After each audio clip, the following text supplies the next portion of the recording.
ರಾಮನೋ ಅಲ್ಲಿ ಹನುಮನು, ಎಲ್ಲಿ ಹನುಮನೋ ಅಲ್ಲಿ ರಾಯರು, ರಾಯರೆಲ್ಲೋ ರಾಯರ ಭಕ್ತ ಅಂತ ಶ್ರೀ ರಾಘವೇಂದ್ರ ಮಠದ ದರ್ಶನ ಸಂಕಲ್ಪದ 74ನೇ ಮಠವಾಗಿ ನಾನು ಇಂದು ಬಂದಿರೋದು ಮೈಸೂರಿನಲ್ಲಿರುವಂತಹ ಚಿಕ್ಕಳ್ಳಿನಲ್ಲಿರುವಂತಹ ಶ್ರೀ ರಾಘವೇಂದ್ರರ ಕಲ್ಪವೃಕ್ಷ ಕ್ಷೇತ್ರ.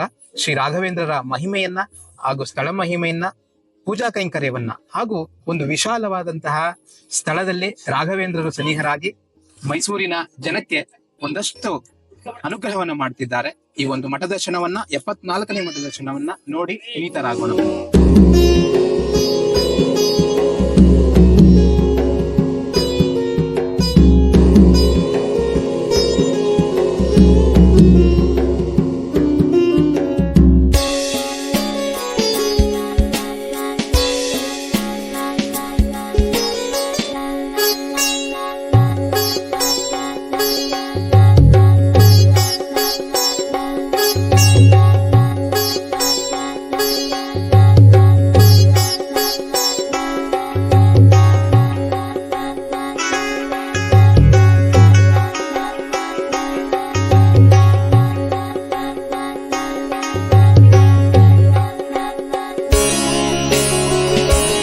ಪೂಜ್ಯಾಯ ರಾಘವೇಂದ್ರಾಯ ಸತ್ಯಧರ್ಮರದಾಯ ಭಜತಾಂ ಕಲ್ಪವೃಕ್ಷಾಯ ನಮತಾಂ ಕಾಮಧೇನವೇ ದುರ್ವಾದಿಧ್ವಾಂತರವೇ ವೈಷ್ಣವೇಂದಿವರೇಂದವೇ ಶ್ರೀ ರಾಘವೇಂದ್ರ ಗುರವೇ ನಮೋ ಅತ್ಯಂತ ದಯಾಳುವೆ.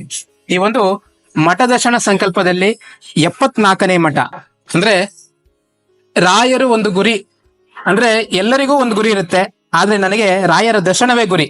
ಆದ್ರಿಂದ 74ನೇ ಮಠ ದರ್ಶನವನ್ನ ನಾನು ಇಂದು ಈ ಒಂದು ಕಲ್ಪವೃಕ್ಷ ಕ್ಷೇತ್ರಕ್ಕೆ ಬಂದು ಧನ್ಯನಾಗಿದ್ದೇನೆ.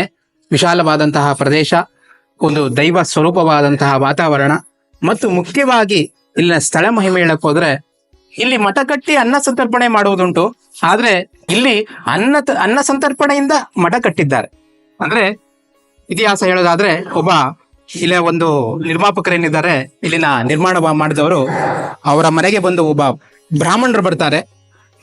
ಬ್ರಾಹ್ಮಣರು ಬಂದು ಅವರ ಮನೆಗೆ ಎದುರಾಗಿ ಕುಂತಾಗ ಅವ್ರು ಕೇಳ್ತಾರೆ ಏನ್ ಬೇಕು ಅಂತೇಳಿ. ಸೊ ಅವ್ರಿಗೆ ವಸ್ತ್ರವನ್ನ ಕೊಡಕ್ ಹೋಗ್ತಾರೆ, ದುಡ್ಡು ದ್ರವ್ಯವನ್ನ ಕೊಡ್ಲಿಕ್ಕೆ ಹೋಗ್ತಾರೆ. ಅವ್ರು ಯಾವ್ದನ್ನು ಸ್ವೀಕರಿಸೋದಿಲ್ಲ. ಹಾಗಾದ್ರೆ ನಿಮ್ಗೇನ್ ಬೇಕು ಸ್ವಾಮಿ ಅಂತ ಕೇಳಿದಾಗ ಅವ್ರು ಮಾತಾಡೋದಿಲ್ಲ. ಒಂದು ಸನ್ನೆಯನ್ನ ಮಾಡ್ತಾರೆ, ಊಟ ಅಂತೇಳಿ, ಅದು ಅನ್ನ ಅಂತೇಳಿ.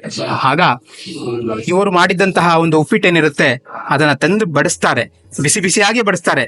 ಅಲ್ಲಿ ಏನು ಹಾರಿಸೋದಿಲ್ಲ, ತಕ್ಷಣವೇ ರೆಡಿಯಾದ ಬಿಸಿ ಬಿಸಿಯಾದಂತಹ ಒಂದು ಉಪ್ಪಿಟ್ಟನ್ನ ಬಡಿಸಿದಾಗ ನಿರಾಯಾಸವಾಗಿ ಅದನ್ನ ತಿಂದು ಇಲ್ಲಿನ ಸುಮಾರು 500 ಮೀಟರ್ ಇರ್ಬೋದು ದೂರ ಹೋಗ್ತಾರೆ. ಅಲ್ಲಿಂದ ಅವರು ಅದೃಶ್ಯರಾಗ್ತಾರೆ.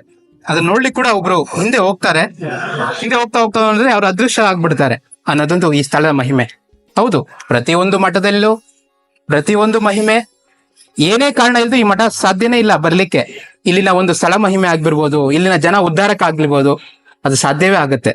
ಅಂದ್ರೆ ಆ ಶ್ರೀನಿವಾಸ ದೇವರು ಹಾಗೂ ವಾಯುದೇವರಾದಂತಹ ಹನುಮ ದೇವರು ಕೂಡ ನಿಂತು ರಾಯರಲ್ಲಿ ಈ ಕೆಲಸವನ್ನ ಮಾಡಿಸ್ತಾ ಇದ್ದಾರೆ. ಆ ರಾಯರ ಸೇವೆಗೋಸ್ಕರ ನಾನು ಈ ಒಂದು ಜನ್ಮವನ್ನ ಮುಡುಪಾಗಿಟ್ಟು ಪ್ರತಿ ಗುರುವಾರವೂ ರಾಯ ದರ್ಶನ ಮಾಡುವಂತ ಮಾಡ್ತಾ ಇದ್ದೀನಿ. ಹಾಗೂ ಇಲ್ಲಿನ ಒಂದು ಭಕ್ತರನ್ನು ಕೂಡ ನಾವು ಕೇಳೋದಿಲ್ಲ, ಕೇಳೋಣ. ಯಾಕಂದ್ರೆ ನಾನು ಹೇಳಿದ್ರೆ ಅದು ತೂಕ ಬರಲ್ಲ. ಇಲ್ಲಿನ ಪ್ರತಿ ಬಾರಿಯೂ ಬಂದು ರಾಯರ ಸೇವೆಯನ್ನು ಮಾಡುತ್ತಿರುವಂತಹ ಭಕ್ತರನ್ನು ಮಾತಾಡೋಣ. ಅಮ್ಮ ನಮಸ್ಕಾರ. ನಮಸ್ಕಾರ. ಈ ಒಂದು ಸ್ಥಳಕ್ಕೆ ಬಂದು ನಾನು ಪುನೀತನಾಗಿದ್ದೇನೆ. ಈ ಒಂದು ದರ್ಶನವನ್ನ ನೋಡಿ ಇಲ್ಲಿ ನೋಡ್ತಿರೋ ವೀಕ್ಷಕರು ಕೂಡ ಪುಣ್ಯವನ್ನ ಪಡ್ಕೊಳ್ಳಿ ಅಂತ ಹೇಳ್ತಾ, ನಿಮಗೆ ರಾಯರು ಏನ್ ಹೇಳಿಸ್ತಾರೋ ಅದನ್ನ ಹೇಳ್ಬೋದು.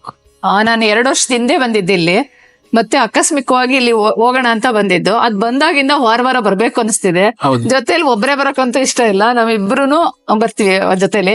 ಬರ್ಬೇಕಾದ್ರೆ ಇವ್ರು ಅನ್ಕೊಂಡ್ಬಿಡ್ತಾರೆ ಯಾರನ್ನಾದ್ರೂ ಕರ್ಕೊಂಡ್ ಬರ್ಬೇಕು ಜೊತೆಲಿ ಅಂತ. ಪ್ರತಿ ಸರಿ ಬಂದಾಗ್ಲೂ 1-2-3 ಜನ ಫ್ರೆಂಡ್ಸ್ ಗಳೇ, ನಮ್ಮ ಏರಿಯಾದವ್ರನ್ನೇ, ಎಲ್ಲರೂ ಒಟ್ಟಿಗೆ ಬರ್ತೀವಿ. ಪ್ರತಿ ವಾರನೂ ಇಲ್ಲೇ ಬರ್ಬೇಕು ಅಂತ ಅನಿಸ್ತಾ ಇದೆ. ನಮ್ಗೆ ತುಂಬಾ ಪ್ರೇರಣೆ ಆಗಿದೆ ಇಲ್ಲಿ. ಮತ್ತೆ ನಾನು ನಾಮಲೇಖನೂ ಬರ್ತಿದ್ದೀನಿ 1 ಲಕ್ಷ ಸಾರಿ. ನಾನು ಈಗ ಇಲ್ಲಿ ಬಂದ ಶುರು ಆದ್ಮೇಲೆ ನನಗೇನೋ 3 ಗಂಟೆಗೆ ಎದ್ದೇಳ್ಬೇಕು ಅನ್ಸ್ತಿದೆ. 3:15 ಎದ್ದೇಳ್ತೀನಿ. ಏಕಾದಶಿನೂ ಮಾಡ್ತಾ ಇದ್ದೀನಿ. ತುಂಬಾ ಅದೇನೋ ಹಂಗ ಅನ್ಸ್ಬಿಟ್ಟಿದೆ, ನನಗೆ ಗೊತ್ತಿಲ್ಲ ಅದು ಹೇಗೆ ಅಂತ. ಒಂದು ರಾಯರ ಪಾದ ಹಿಡಿದಾಗ ಏನಾಗುತ್ತೆ ಅಂದ್ರೆ ನಮ್ಮ ದಿನಚರಿ ಸಮಯ ಮತ್ತೆ ಕೆಲಸ ಎಲ್ಲ ಬದಲಾಗ್ತಾ ಹೋಗುತ್ತೆ. ಹೌದು, ನಾನು ಪ್ರತಿ ಸರಿ 7 ಗಂಟೆ 8 ಗಂಟೆಗೆ ಹೇಳ್ತಿದ್ದವಳು ಈಗ 3 ಕರೆಕ್ಟ್ 3 ಗಂಟೆಗೆ ಎಚ್ಚರ ಆಗುತ್ತೆ, ಎದ್ದು ಹೇಳ್ತೀನಿ. ಅದೇನೋ ಗೊತ್ತಿಲ್ಲ, ಇಲ್ಲಿಗೆ ಬಂದ್ಮೇಲೆ ನನಗೆ ಅದೆಲ್ಲ ಶುರುವಾಗಿದ್ದು. ಮತ್ತೆ ಇನ್ನೊಂದ್ ಏನಪ್ಪ, ನೀವು ಮಹಾ ಪುಣ್ಯ ಮಾಡ್ತಾ ಇದೀರಾ ಅಂದ್ರೆ ನೀವು ಬರೋದಲ್ಲೇ ನಿಮ್ಮ ಜನಗಳನ್ನ ಕರ್ಕೊಂಡ್ ಬರ್ತಾ ಇದೀರಲ್ಲ, ಆ ಪುಣ್ಯ ನಿಮಗೆ ಪ್ಲಸ್ ಆಗ್ತಾ ಹೋಗ್ತಾ ಇರುತ್ತೆ. ನಿಮ್ಮ ಜನ್ಮ ಜನ್ಮಾಂತರಕ್ಕೂ ನಿಮಗೆ ಒಳ್ಳೇದ್ ಮಾಡ್ತಾರೆ. ಯಾಕಂದ್ರೆ ನಿಮ್ಮ ಒಂದು ದೃಷ್ಟಿಯಲ್ಲಿ ಹೇಳ್ಬೋದು, ಅದೇ ರಾಯರ ಏನ್ ನಡೀತಾರೆ, ನಾವು ರಾಯರ ಭಕ್ತರು ಕೂಡ ಅದೇ ನಡೀತಾ ಇರೋದು. ನಮ್ದು ನೋವಾದ್ರೂ ಪರವಾಗಿಲ್ಲ, ನಮ್ಮ ಸುತ್ತಮುತ್ತ ಇರೋರು ಒಳ್ಳೇದಾಗ್ಬೇಕು ಅನ್ನೋದು ಮನೋಭಾವನೆ ಇದೆಯಲ್ಲ, ಅದು ರಾಯರ ಭಕ್ತರು ಎಲ್ಲರಲ್ಲೂ ಹುಟ್ಟಿದೆ.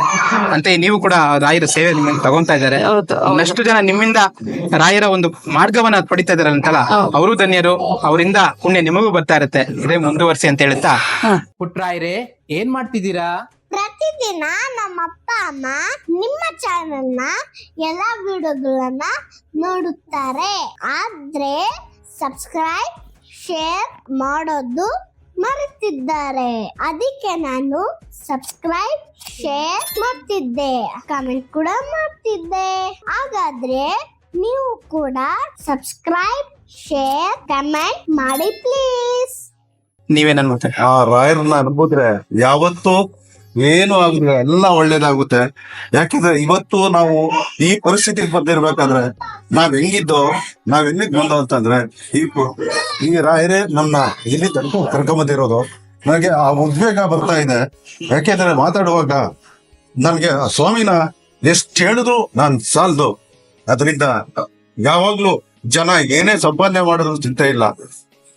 ಆ ರಾಯರನ್ನ ಆ ಭಕ್ತಿ ಅವ್ರ ಮೇಲೆ ಇಟ್ಟಿರುವಂತ ಇದು ಎಲ್ಲಾರ್ಗು ಬರ್ಬೇಕು. ಯಾಕೆಂದ್ರೆ ಜಗತ್ ಕಲ್ಯಾಣಕ್ಕೆ ಅವ್ರು ಬಂದಿದ್ದಾರೆ.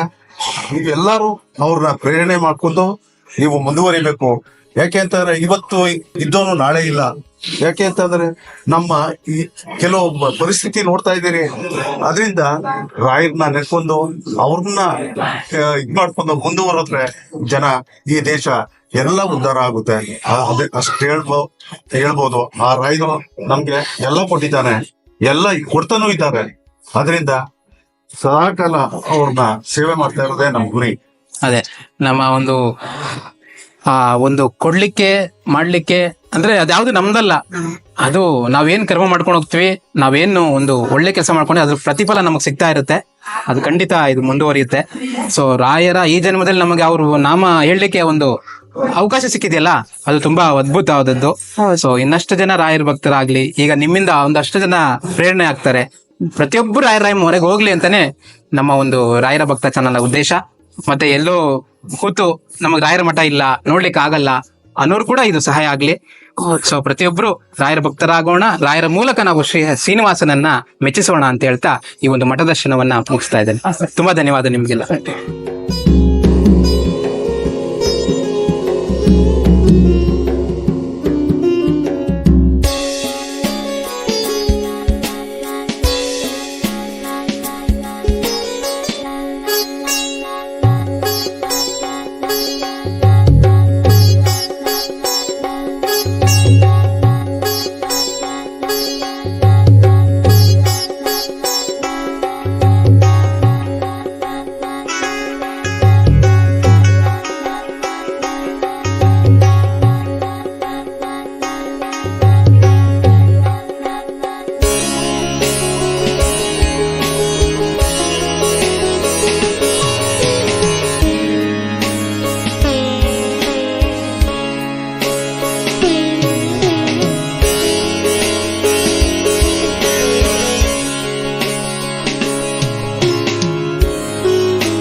ರಾಯರ ಭಕ್ತ ಚಾನಲ್ ನೋಡ್ತಕ್ಕಂಥ ವೀಕ್ಷಕರಿಗೆ ಪ್ರತಿಯೊಬ್ಬರಿಗೂ ನಮಸ್ಕಾರಗಳು. ಭಗವಂತ ಎಲ್ಲರಿಗೂ ಅನುಗ್ರಹ ಮಾಡಲಿ ಅಂತೇಳಿ ಪ್ರಾರ್ಥನೆ ಮಾಡ್ತಾ, ಈ ರಾಯರ ಭಕ್ತ ಚಾನೆಲ್ ನಲ್ಲಿ ಬರುವಂತಹ ಪ್ರತಿಯೊಂದು ಕಾರ್ಯಕ್ರಮವನ್ನ ಪೂರ್ತಿಯಾಗಿ ನೋಡಿ ಹಾಗೂ ಮತ್ತಷ್ಟು ಜನಕ್ಕೆ ಹಂಚಿ ಬೆಂಬಲಿಸುವ ಮೂಲಕ ಸಬ್ಸ್ಕ್ರೈಬ್ ಮಾಡುವ ಮೂಲಕ ನಮ್ಮನ್ನ ಬೆಂಬಲಿಸಿ ಅಂತ ಕೇಳ್ಕೊಂತೇನೆ. ರಾಯರು ಪ್ರತಿಯೊಬ್ಬರಿಗೂ ಆರೋಗ್ಯವನ್ನ, ಭಾಗ್ಯವನ್ನ, ಧನಧಾನ್ಯಗಳನ್ನು ಕೊಟ್ಟು ಚೆನ್ನಾಗಿ ಕಾಪಾಡಲಿ ಅಂತೇಳಿ ಪ್ರಾರ್ಥನೆ ಮಾಡ್ತಾ, ಮಕ್ಕಳಿಗೆ ವಿದ್ಯಾಭ್ಯಾಸಗಳನ್ನು ಕೊಡ್ತಕ್ಕಂಥ ಭಾಗ್ಯ ಕೊಳ್ಳಿ ಅಂತ ಭಗವಂತನ ಪ್ರಾರ್ಥನೆ ಮಾಡ್ತಾ, ಪೂಜ್ಯಾಯ ರಾಘವೇಂದ್ರಾಯ ಸತ್ಯ ಧರ್ಮರತಾಯ ಚ ಭಜತಾಂ ಕಲ್ಪವೃಕ್ಷಾಯ ನಮತಾಂ ಕಾಮಧೇನವೇ ದೂರ್ವಾದಿ ದ್ವಾಂತರವೇ ವೈಷ್ಣವೇಂದ್ರೇ ವರೇಂದ್ರೇ ಶ್ರೀ ರಾಘವೇಂದ್ರ ಗುರುವೇ ನಮೋ ಅತ್ಯಂತ ದಯಾಳವೇ.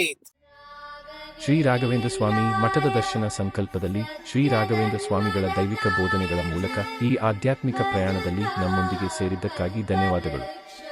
ಈ ಭಾವಪೂರ್ಣ ಅನುಭವವನ್ನು ನೀವು ಆನಂದಿಸಿದ್ದರೆ ಶ್ರೀ ರಾಘವೇಂದ್ರ ಸ್ವಾಮಿಗಳ ಬೋಧನೆಗಳು ಮತ್ತು ಪವಾಡಗಳಿಗೆ ಮೀಸಲಾದ ಹೆಚ್ಚಿನ ಪುಷ್ಟೀಕರಿಸುವ ವಿಷಯಕ್ಕಾಗಿ ರಾಯರ ಭಕ್ತ ಚಾನೆಲ್ಗೆ ಚಂದಾದಾರರಾಗಲು ಮರೆಯಬೇಡಿ. ಅಧಿಸೂಚನೆಗಳನ್ನು ಸ್ವೀಕರಿಸಲು ಬೆಲ್ ಐಕಾನ್ ಅನ್ನು ಒತ್ತಿರಿ ಮತ್ತು ಭಕ್ತಿಯ ಸಾಗರದಲ್ಲಿ ಮುಳುಗುವ ಅವಕಾಶವನ್ನು ಎಂದಿಗೂ ಕಳೆದುಕೊಳ್ಳಬೇಡಿ. ಆಧ್ಯಾತ್ಮಿಕ ಕಂಪನಗಳನ್ನು ಹರಿಯುವಂತೆ ಮಾಡಲು ಸಾಮಾಜಿಕ ಮಾಧ್ಯಮದಲ್ಲಿ ನಮ್ಮೊಂದಿಗೆ ಸಂಪರ್ಕದಲ್ಲಿರಿ. ರಾಯರ ಭಕ್ತ Facebook, Instagram, Twitter, Threads, YouTube, Telegram channel, WhatsApp channel ನಮ್ಮ ಆಧ್ಯಾತ್ಮಿಕ ಕುಟುಂಬದ ಭಾಗವಾಗಿದ್ದಕ್ಕಾಗಿ ಧನ್ಯವಾದಗಳು. ಮುಂದಿನ ವಿಡಿಯೋದಲ್ಲಿ ಮತ್ತೆ ಭೇಟಿಯಾಗುವವರೆಗೂ ಶ್ರೀ ರಾಘವೇಂದ್ರ ಸ್ವಾಮಿಗಳ ಆಶೀರ್ವಾದ ಸದಾ ನಿಮ್ಮ ಮೇಲಿರಲಿ. ಓಂ ಶ್ರೀ ರಾಘವೇಂದ್ರಾಯ ನಮಃ. ರಾಘವೇಂದ್ರಾಯ ಸತ್ಯಧನ್ಮರತಾ